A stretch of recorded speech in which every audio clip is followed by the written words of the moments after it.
very easily, especially for us as lawyers. We vent our own frustration against the bench, and most of the time we give the wrong impression about what the judges do and how they do what they do. And instead of us actually educating the public as to what actually is the judicial process about and why many of these impressions about they betraying public trust are unfounded, we by ourselves egg on the people to believe that most of these judgments are judgments not based on factual realities before the court, which is to me very, very unfortunate. Yes, there are bad eggs in the bench, and many of us are disappointed. I've been around for a long time now, more than 3 decades as a lawyer. I can tell you for free that yes,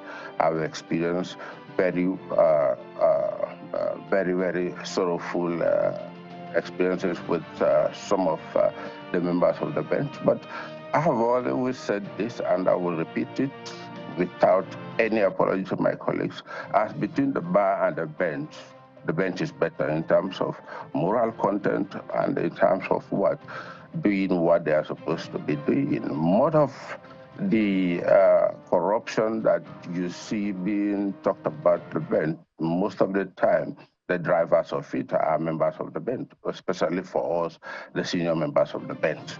Yes, it is good for us to be very, very critical of them, but we should be very, very circumspect, knowing that whatever we say is believed by the public. But most of the time, too, the judicial process, especially our own adversarial system, is one that is actually befogging and sometimes very, very confounding, because it's all about the strength of the litigants. If you have very good lawyers who can plead your case very well and are good advocates, they can get away with blue murder. At the end of the day, you turn around and you say, oh, it's the bench.